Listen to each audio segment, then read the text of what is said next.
Hi,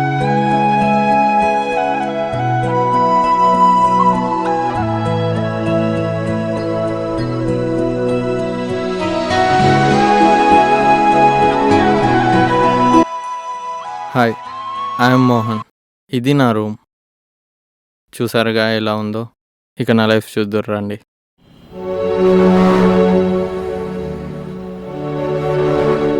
మా నాన్న ఎప్పుడో పడే వర్షం కోసం ఎప్పుడూ ఎదురు చూసేవాడు. అదేనండి ఒక రైతు కొడుకుగా నేను చదువుకుంది అంతంత మాత్రం. నాకున్న ఉద్యోగం మరీ అంతంత మాత్రం. ఇక నా జీతం అంటారా, అది అంతే. నాకు వచ్చే జీతంలో మొబైల్ రీఛార్జ్ చేయించాలో, బైక్లో పెట్రోల్ కొట్టించాలో, లేదా నా రూమ్ రెంట్ కట్టాలో ఏది అర్థం కాదు.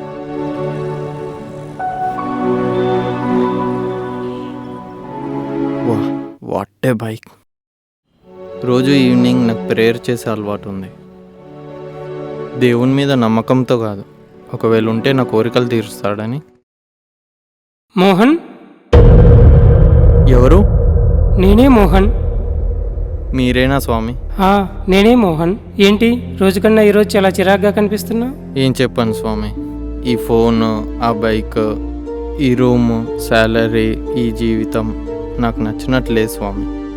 నాకు విలాసవంతమైన జీవితం కావాలి.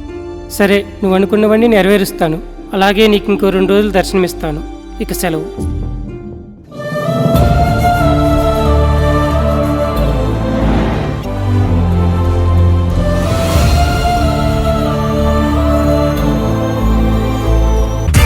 Come on now, do what you're told. Do what you're told. Come on now, I'm on cold.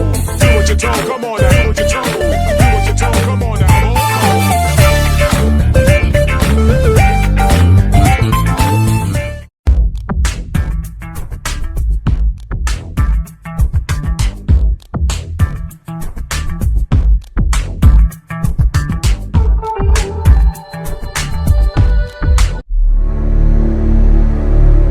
Mohan.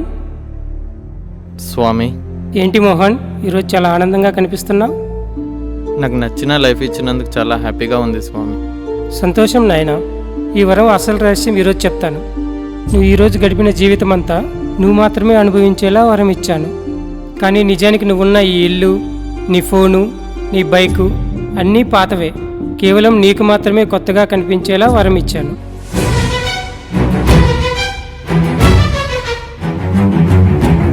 అదేంటి, ఈరోజు నేను అనుభవించింది నాకు మాత్రమే అనిపిస్తుందా?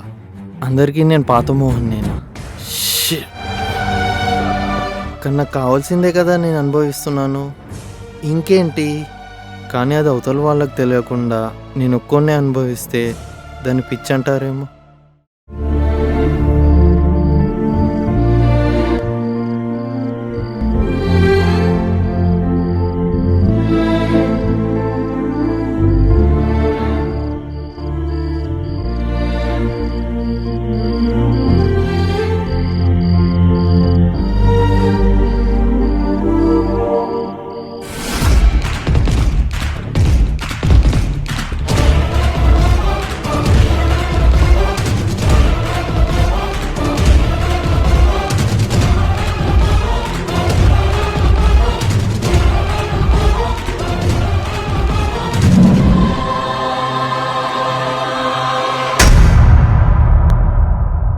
మోహన్, మోహన్.